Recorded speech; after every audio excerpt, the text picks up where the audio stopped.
Good morning 12th class. कल हमने हाँ। रेप्लिकेशन को कंप्लीट किया।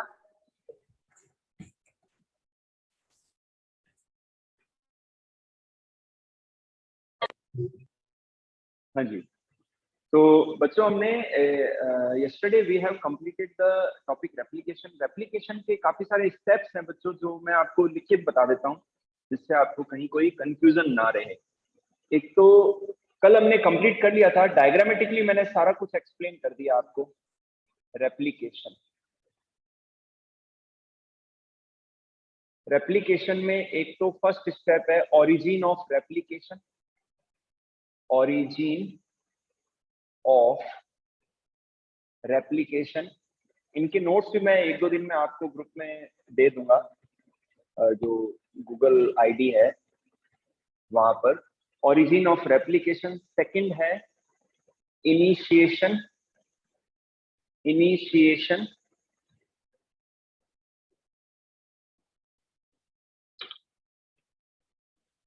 थर्ड है प्राइमिंग।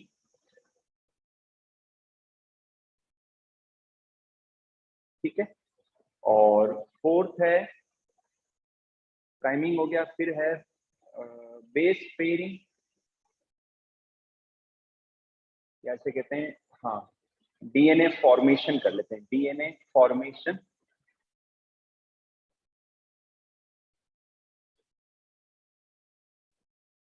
फिफ्थ हो गया बेस पेयरिंग। बेस पेयरिंग वैसे साथ साथ में होती चली जाती है, जैसे जैसे न्यूक्लियोटाइड्स, डीऑक्सी न्यूक्लियोटाइड्स अटैच होते हैं, बेस पेयरिंग हो गई। एंड सिक्स्थ है डीएनए रिपेयरिंग।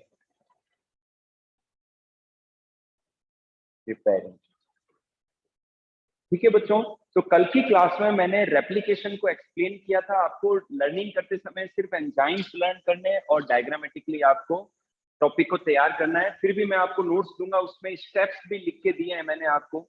तो ओरिजिन ऑफ रेप्लिकेशन, डीएनए में वो पार्ट है जहां से रेप्लिकेशन का ओरिजिन होता है, रेप्लिकेशन स्टार्ट होता है। इनिशिएशन कहते हैं हेलिकेज एंजाइम के द्वारा हाइड्रोजन बॉन्ड का टूटना और डीएनए के दोनों धागों का खुल जाना, फिर टोपो आइसोमरेज का अटैच होकर उनके स्ट्रेन को कम करना, एसएसबी प्रोटीन के द्वारा उनको बांधे रखना, तो ये इनिशिएशन में आता है। प्राइमिंग, प्राइमिंग कहते हैं कि अब दोनों जो धागे हैं वो टेम्पलेट स्ट्रैंड का काम करेंगे, तो दोनों धागों पर आरएनए पॉलीमरेज का आना और वहां छोटा फ्रेगमेंट बनना, जिसे हम आरएनए प्राइमर कहते हैं, तो उसे हम प्राइमिंग कहते हैं।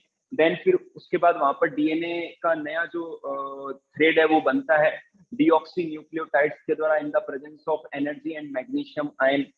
साथ साथ में बेस पेयरिंग भी होती है, तो ये भी एक स्टेप है। तो इस तरीके से क्या है कि दोनों स्ट्रेचेस के ऊपर डीएनए के धागे बन जाते हैं। एक पर कॉन्टिन्यूअसली स्ट्रैंड बनता है डीएनए का, सेकंड टेम्पलेट स्ट्रैंड पर फ्रेगमेंट्स में बनता है, जिन्हें हम ओकाजाकी फ्रेगमेंट्स कहते हैं। तो वहां ओकाजाकी फ्रेगमेंट बनने के बाद में उनके जो स्पेस है वो डीएनए पॉलीमरेज फर्स्ट के द्वारा फिल होते हैं, और उनमें जो लाइगेज एंजाइम है वो डीएनए के फ्रेगमेंट्स को जोड़ देता है, ज्वाइन कर देता है। लास्ट स्टेप है डीएनए रिपेयरिंग। डीएनए रिपेयरिंग के अंदर जो मिसमैच्ड डीऑक्सी न्यूक्लियोटाइड है वो रिप्लेस किया जाता है करेक्ट न्यूक्लियोटाइड के द्वारा, डीएनए पॉलीमरेज सेकंड के द्वारा। ओके बच्चों, और मैंने आपको कल बताया था कि जो प्रोकैरियोट्स हैं उनके अंदर टोपो आइसोमरेज को गायरेज भी कहते हैं, टोपो आइसोमरेज को गायरेज भी कहते हैं, और किन्हीं कंडीशन में ये दोनों का वर्क करता है, हेलिकेज का भी और टोपो आइसोमरेज का भी। ठीक है, तो ये बच्चों रेप्लिकेशन का पार्ट था, जो आप एक बार अच्छे से देखें। आप, मैं नोट्स भी सेंड करूंगा, उसमें सारी डिटेल होगी। आज हम नया टॉपिक लेते हैं। पहले जीन का थोड़ा सा ब्रीफ डिस्क्रिप्शन है। One gene one enzyme hypothesis, फिर ट्रांसक्रिप्शन यूनिट, देन फिर ट्रांसक्रिप्शन। चलिए, हाँ जीन। बच्चों जीन क्या है, आपने 10th में खूब पढ़ा है gene. Genes are the unit of heredity. Genes क्या है बच्चों, हेरिडिटी की यूनिट है।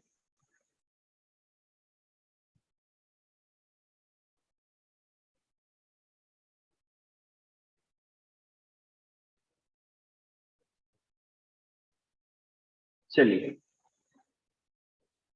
बच्चों, ये पूरा चैप्टर इंपॉर्टेंट है। जो भी बच्चे अभी ज्वाइन किए हैं उनको मैं बता दूं, क्योंकि आगे आने वाले टॉपिक्स इतने ज्यादा इंपॉर्टेंट है कि हायर क्लासेस के लिए भी वो आपका बेस बनाएंगे। Transcription, genetic code, splicing, translation, gene regulation, DNA fingerprinting, तो ये सभी टॉपिक अब जब आप रेगुलर रहेंगे क्लासेस के अंदर तभी आप अच्छे से समझ पाएंगे। नेक्स्ट टॉपिक है जीन। जीन मेंडल ने जब अपने एक्सपेरिमेंट किए,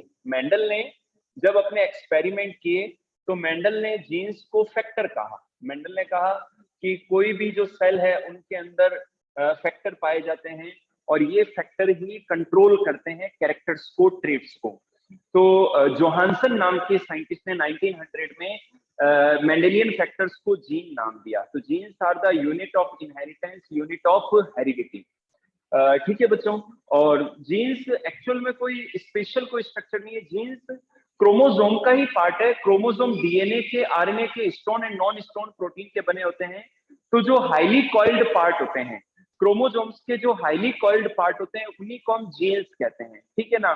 तो इनके अंदर ये भी डीएनए के बने होते हैं, जीन्स भी डीएनए के बने होते हैं। और जब डीएनए के न्यूक्लियोटाइड्स में, नाइट्रोजन बेसिस में चेंजेस आते हैं तो नेचुरली म्यूटेशन होता है और फिर जीन्स में भी चेंजेस आते हैं, और जीन्स के द्वारा जो ट्रेट या कैरेक्टर कंट्रोल होता है वो भी चेंज हो जाता है। तो ये कुछ एक कंसेप्ट ऐसा रहता है। तो जो जेनेटिक इंफॉर्मेशन है वो DNA to RNA, RNA to protein synthesis, इनकी सबसे पहले चेंज होगा वो डीएनए के नाइट्रोजन बेस में, उनके डिऑक्सी न्यूक्लियोटाइड्स में, देन फिर उसकी इंफॉर्मेशन आरएनए में जाती है तो फिर आरएनए में चेंज आएगा, आरएनए के जेनेटिक कोड्स में चेंज आएंगे, और आरएनए में चेंज आने पर आरएनए के ऊपर जो इंफॉर्मेशन है उसी के बेसिस पर प्रोटीन का फॉर्मेशन होता है सेल के साइटोप्लाज्म में। तो नेचुरली वो प्रोटीन भी चेंज हो जाएगी, वो एंजाइम, वो हार्मोन, वो सभी चेंज हो जाएंगे, और इसी वजह से क्या है डिफरेंसेस नजर आएंगे ऑर्गेनिजम्स के अंदर। नेक्स्ट लेते हैं बच्चों, one gene one enzyme theory. ये नीट के अंदर क्वेश्चन आ जाता है कि ये थ्योरी, ये हाइपोथेसिस किसने दी। One gene one enzyme, one enzyme hypothesis, ठीक है। One gene one enzyme hypothesis, तो इसको दिया जॉर्ज बीडल। जॉर्ज बीडल रट लेना आप, ये क्वेश्चन आता है कंपटीशन एग्जाम में। George Beadle and Edward Tatum, Edward Tatum, ठीक है। तो और उन्होंने कौन से फंगस के ऊपर एक्सपेरिमेंट किया, Neurospora.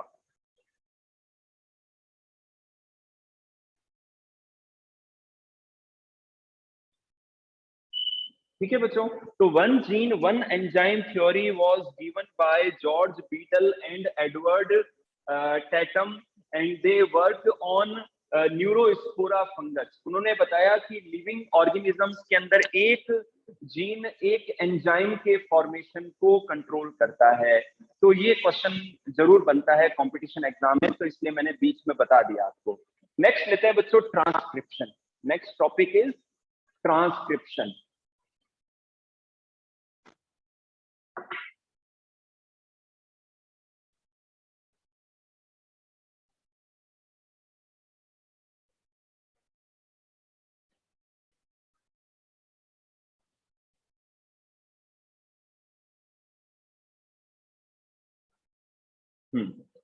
What is the transcription बच्चों?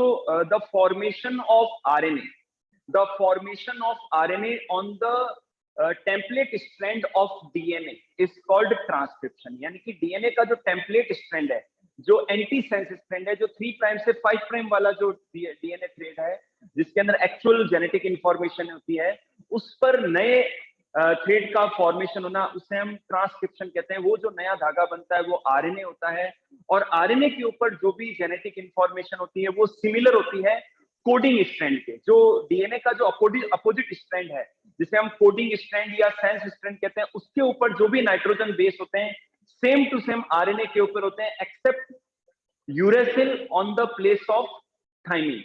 डीएनए में थाइमिन होता है, टी से शो करते हैं, और वहां पर आरएनए के अंदर यूरेसिल पाया जाता है। ये चीज ध्यान रखना। तो अगर आपको कोई ये कहे कि कोडिंग स्ट्रैंड या सेंस स्ट्रैंड का ये है नाइट्रोजन बेसिस, तो बताइए आरएनए में क्या होगा, तो आरएनए में आप सेम बताएंगे लेकिन थाइमीन की जगह यूरेसिल बता देंगे। और अगर आपको कोई ये कहे कि डीएनए के एंटी सेंस स्ट्रैंड में ये नाइट्रोजन बेस है, तो बताइए आरएनए के अंदर क्या होगा, तो उसके कॉम्प्लीमेंट्री बेसिस आप बताएंगे आरएनए के ऊपर, लेकिन थाइमीन की जगह यूरेसिल को शो करेंगे, ठीक है ना। तो ये तरीका है। तो the formation of RNA from the DNA is called transcription, ठीक है बच्चों। तो ट्रांसक्रिप्शन को समझाने के लिए मैं पहले आपको ट्रांसक्रिप्शन यूनिट के बारे में बताऊंगा। ट्रांसक्रिप्शन यूनिट डीएनए के उस सेगमेंट को कहते हैं जहां पर आरएनए का फॉर्मेशन होता है, ट्रांसक्रिप्शन होता है, तो उस सेगमेंट को कहते हैं। तो मैं यहाँ पर ड्रॉ कर रहा हूं ट्रांसक्रिप्शन यूनिट, आप चाहें तो साथ साथ में ड्रॉ कर सकते हैं। 3 मार्क्स का क्वेश्चन आता है, एनसीईआरटी बुक में भी है आपके, ये ट्रांसक्रिप्शन यूनिट।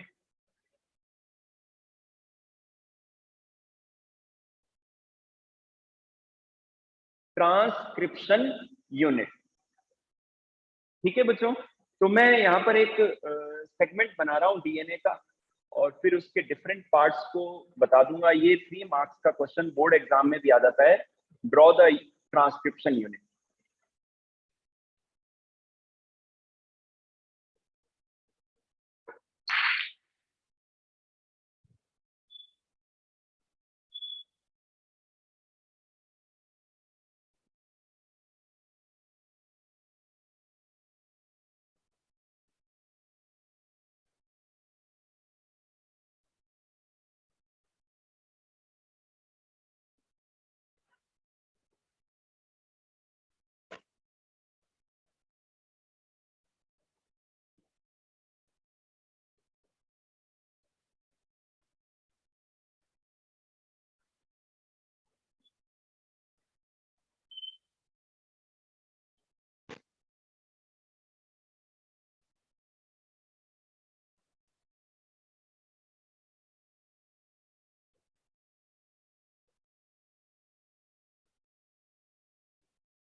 बहुत ही इजी डायग्राम है ये।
Look at the diagram on the board. This one is the sketch of a transcription unit where the RNA formation occurs, है ना। ये डीएनए का वो सेगमेंट है जहां पर आरएनए का फॉर्मेशन होता है। ठीक है बच्चों, तो यहाँ पर ध्यान रखना बच्चों, जो टेम्पलेट स्ट्रैंड है डीएनए का 3 प्राइम से 5 प्राइम पोलरिटी वाला, वो यहाँ पर रोल प्ले करता है टेम्पलेट स्ट्रैंड का, या इसे हम एंटीसेंस स्ट्रैंड कहते हैं। क्या कहते हैं? एंटीसेंस स्ट्रैंड कहते हैं। तो एक्चुअल में इसकी जो इंफॉर्मेशन है वो ट्रांसक्राइब होती है आरएनए के अंदर। और जो सेकंड स्ट्रैंड है ये 5 प्राइम से 3 प्राइम पोलरिटी वाला है, इसे हम कोडिंग या सेंस स्ट्रैंड कहते हैं। इसे हम कोडिंग स्ट्रैंड भी कहते हैं और इसे हम सेंस स्ट्रैंड भी कहते हैं। ठीक है, अब देखिए बच्चों, यहाँ पर 3 साइट है, यहाँ पर 3 साइट है। पहली साइट है प्रमोटर साइट, जहां से ट्रांसक्रिप्शन स्टार्ट होता है, जहां से आरएनए का फॉर्मेशन इनिशिएट होता है, उस साइट को हम कहते हैं प्रमोटर साइट।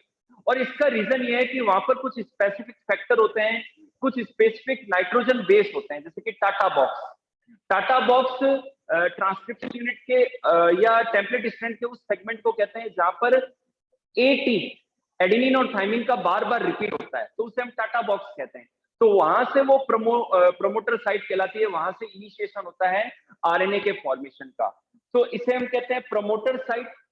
सेकंड आ जाते हैं, ये जो पार्ट है इसे हम स्ट्रक्चरल जीन कहते हैं, क्योंकि एक्चुअल में जो ट्रांसक्रिप्शन होता है, एक्चुअल में जो जेनेटिक इंफॉर्मेशन ट्रांसमिट होती है आरएनए के अंदर, वो स्ट्रक्चरल जीन पार्ट की होती है। ठीक है, फिर लेते हैं टर्मिनेटर साइट। टर्मिनेटर साइट वो साइट है, अच्छा प्रमोटर साइट उसे भी इसलिए भी कहते हैं क्योंकि यहाँ पर जो प्रमोटर फैक्टर है, आरएनए पॉलीमरेज एंजाइम आगे हम पढ़ेंगे, तो उनके फैक्टर प्रमोटर साइट से आके जुड़ते हैं। ठीक है, जो टर्मिनेटर साइट है वो साइट है जहां पर रिलीजिंग फैक्टर अटैच होते हैं, और जनरली ट्रांसक्रिप्शन यूनिट में ये पॉली ए टेल वाला पार्ट है, मतलब यहाँ पर एडेनिन पॉली एडिनाइलेशन देखने को मिल सकता है, एडेनिन बार बार रिपीट हो सकता है। ठीक है ना, तो इस हिस्से को हम टर्मिनेटर साइट कहते हैं, जहां पर टर्मिनेटर फैक्टर आके रिलीजिंग फैक्टर आके अटैच होते हैं और आरएनए बनने के बाद में उसको रिलीज करते हैं। ठीक है, तो 3 पार्ट हो गए, promoter site, structural gene and terminator site. तो this one is the sketch of transcription unit. Okay बच्चों, और ये बोर्ड एग्जाम में कई बार पूछ लिया जाता है कि ट्रांसक्रिप्शन यूनिट क्या है, और इनको स्केच बना के एक्सप्लेन कीजिए या स्केच बनाइए। ठीक है, चलिए अब मैं आगे बढ़ता हूं, ट्रांसक्रिप्शन के एंजाइम्स के बारे में अपन डिटेल समझते हैं।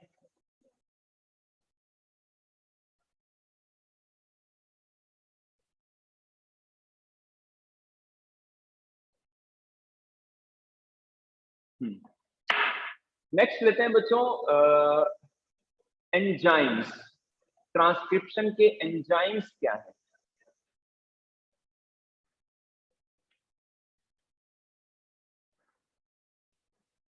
फर्स्ट है RNA polymerase, RNA polymerase in prokaryotes, RNA polymerase in prokaryotes.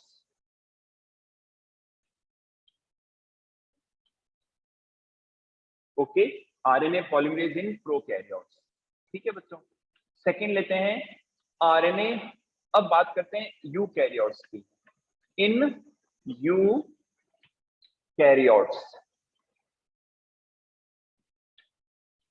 In eukaryotes. तो यूकैरियोट्स के अंदर बच्चों 3 आरएनए पॉलीमरेज हैं, RNA polymerase first, RNA polymerase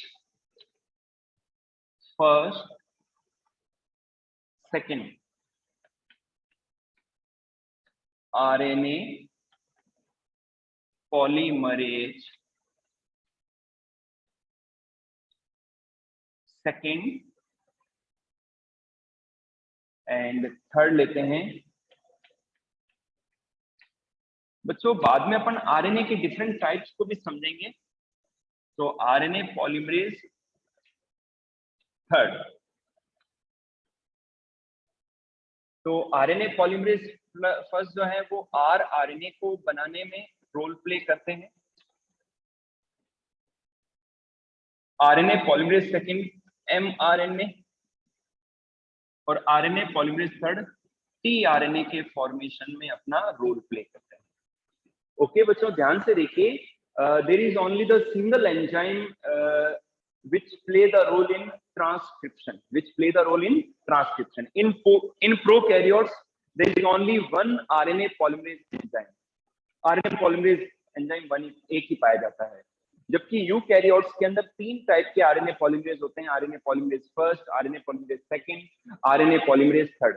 जो आरएनए पॉलीमरेज फर्स्ट है वो आरआरएनए राइबोसोमल आरएनए को फॉर्म करने में हेल्प करता है या रोल प्ले करता है।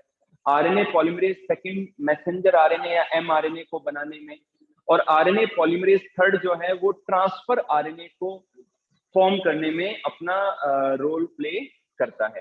ठीक है बच्चों, चलिए अब हम अब बच्चों में एक्चुअल में जो ट्रांसक्रिप्शन का प्रोसेस है इसके लिए एक डायग्राम बनाऊंगा, 3 स्टेप्स हैं उसके अंदर, तो आप लास्ट तक बने रहना क्लास के अंदर क्योंकि इंपॉर्टेंट है ये, और इजी भी है, समझने में आसानी रहेगी लेकिन समझना जरूरी है। तो ये आरएनए पॉलीमरेज है। अच्छा एक चीज और बता दूं, आरएनए पॉलीमरेज जो होते हैं ये कई सारी सब यूनिट्स के मिलने से बनते हैं। इनमें कई सारे फैक्टर्स होते हैं जो कि डिफरेंट रोल प्ले करते हैं। ठीक है, चलिए वो अभी आप डायग्राम्स में अच्छे से समझ जाएंगे। तो ट्रांसक्रिप्शन हम कर रहे हैं, हेडिंग डाल देता हूं, ट्रांसक्रिप्शन, ट्रांसक्रिप्शन है ना। तो यहां से स्टार्ट करते हैं।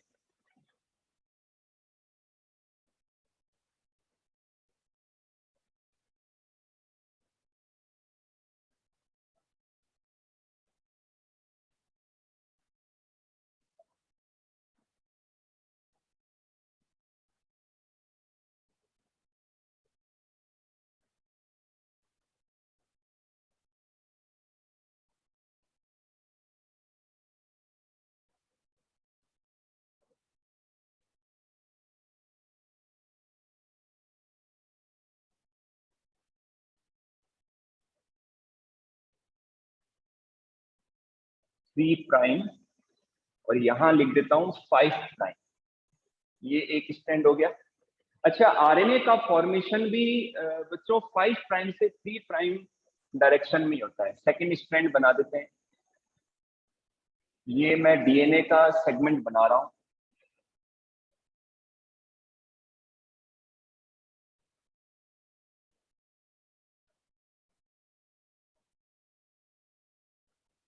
यहाँ आ गया तीसरा। ठीक है, चलिए जो फर्स्ट स्टेप है ध्यान से देखना बच्चों, इनिशिएशन, इनिशिएशन।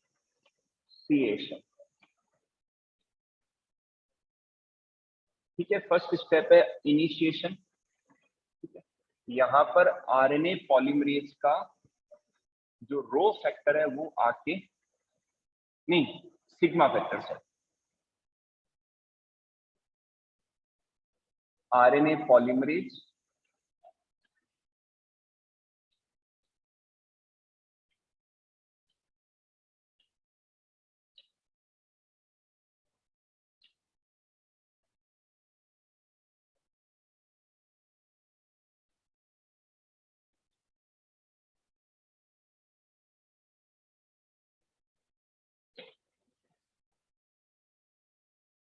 ये हो गया इनिशिएशन। ठीक है, सेकंड, सेकंड डायग्राम लेते हैं। अच्छा ये है sigma factor, sigma factor.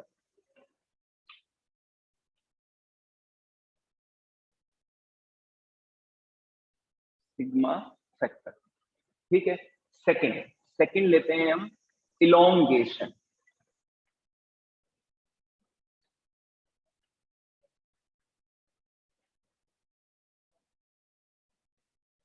Elongation, elongation में फिर से मैं एक बार डायग्राम बना रहा हूं।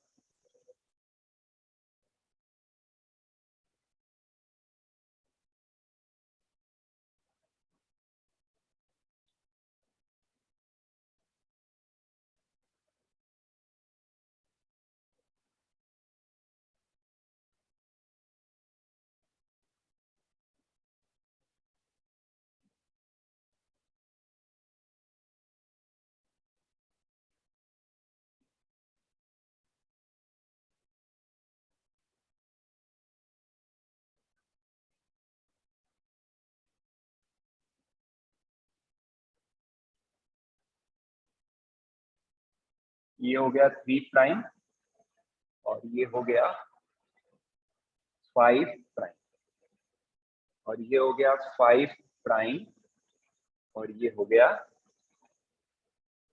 3 प्राइम। ठीक है, सो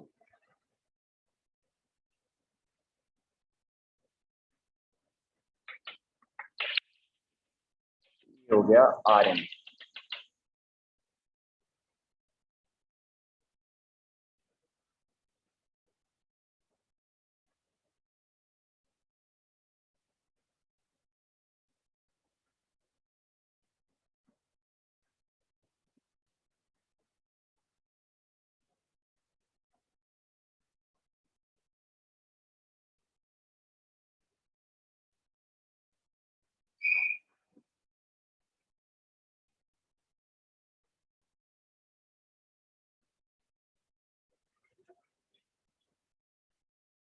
ये हो गया RNA।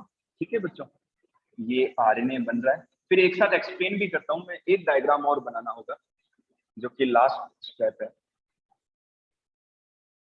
टाइम कम है बच्चों, जल्दी से मैं लास्ट स्टेप कंप्लीट करता हूं। थर्ड है टर्मिनेशन।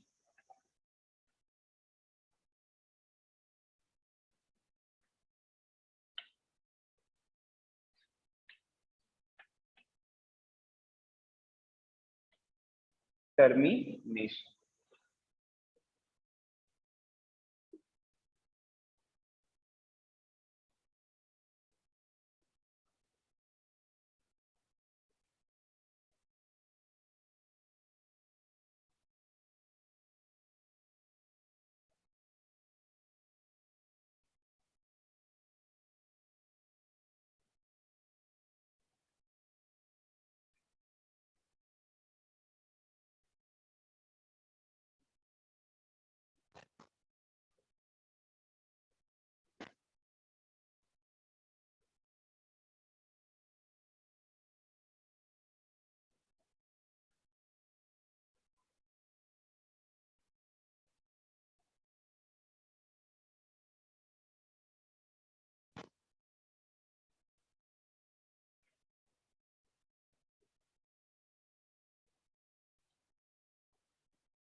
हम्म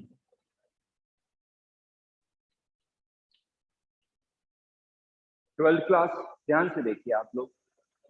हाँ बच्चों, ये 3 डायग्राम आपको याद रखने। ट्रांसक्रिप्शन के लिए 3 स्टेप्स हैं, इनिशिएशन, इलोंगेशन एंड टर्मिनेशन। सिर्फ एक एंजाइम याद रखना है, RNA पॉलीमरेज, और 2 फैक्टर याद रखने हैं, sigma factor and rho factor. ये बच्चों DNA का सेगमेंट है। सबसे पहले इसकी प्रमोटर साइट से RNA पॉलीमरेज जुड़ता है और RNA पॉलीमरेज का सिग्मा फैक्टर जुड़ता है, जिससे जो यहाँ पर RNA का जो फॉर्मेशन है वो स्टार्ट हो जाता है। ठीक है, प्रोमोटर साइड से RNA का फॉर्मेशन स्टार्ट हो जाता है सिग्मा फैक्टर के कारण से। यहाँ पर इस स्टेप को हम कहते हैं इनिशिएशन। फिर धीरे धीरे क्या होता है कि स्ट्रक्चरल जो जीन है उसका ट्रांसक्रिप्शन होता है, मतलब उसकी इंफॉर्मेशन ट्रांसमिट होती है RNA के अंदर। RNA के अंदर नए बेसेस आते हैं। ठीक है, तो सेकेंड स्टेप को कहते हैं इलोंगेशन। इसमें जैसे जैसे ये सिग्मा फैक्टर आगे बढ़ता है तो RNA का धागा भी बड़ा होता चला जाता है, RNA बनता रहता है। ठीक है, क्योंकि स्ट्रक्चरल जीन की जो नाइट्रोजन बेसिस है उसके कॉम्प्लीमेंट्री बेसिस आते रहते हैं RNA के अंदर। ठीक है, और ये फैक्टर आगे बढ़ता रहता है। तो सेकंड स्टेप है इलोंगेशन। थर्ड स्टेप है टर्मिनेशन। जब ये पूरा स्ट्रक्चरल जीन ट्रांसक्राइब हो जाता है और यहाँ तक पहुंचते पूरे स्ट्रक्चरल जीन का इंफॉर्मेशन चला जाता है आरएनए के अंदर, नया आरएनए पूरा बन जाता है, तब टर्मिनेशन साइट पर आरएनए पॉलीमरेज का ही रो फैक्टर आके अटैच होता है। आरएनए पॉलीमरेज का रो फैक्टर आके अटैच होता है टर्मिनेटर साइट पर, और अटैच होने के बाद में वो क्या करता है, रिलीज कर देता है, उसे हम रिलीजिंग फैक्टर कहते हैं, वो रिलीज कर देता है, आरएनए को भी रिलीज कर देता है, और जो आरएनए पॉलीमरेज एंजाइम का पार्ट है वो भी वहां से रिलीज हो जाता है रो फैक्टर के द्वारा। तो इस तरीके से अल्टीमेटली एट द एंड एक कंप्लीट आरएनए का फॉर्मेशन होता है। लेकिन इस तरीके से जो हमने ये समझा है, जो आरएनए बनता है वो हेटेरोजीनस आरएनए होता है, क्योंकि उसमें कुछ सेगमेंट ऐसे भी होते हैं जिनमें कोई जेनेटिक इंफॉर्मेशन नहीं होती है, तो उनका बाद में प्रोसेसिंग होती है। जो आरएनए बनता है उसके बाद में उसका मॉडिफिकेशन होता है, उसकी प्रोसेसिंग होती है, फिर एक्चुअल जो आरएनए है वो बनता है, जिसको हम कल की क्लास में समझेंगे कि वो कैसे पॉसिबल होता है। ठीक है बच्चों, तो ये आज का टॉपिक था, transcription, the formation of RNA. 12th class आज इतना ही करेंगे, रिमेनिंग पार्ट अपन कल करेंगे, है ना। तो आपको यदि कोई डाउट्स हैं तो हैंड रेज कर दें आप।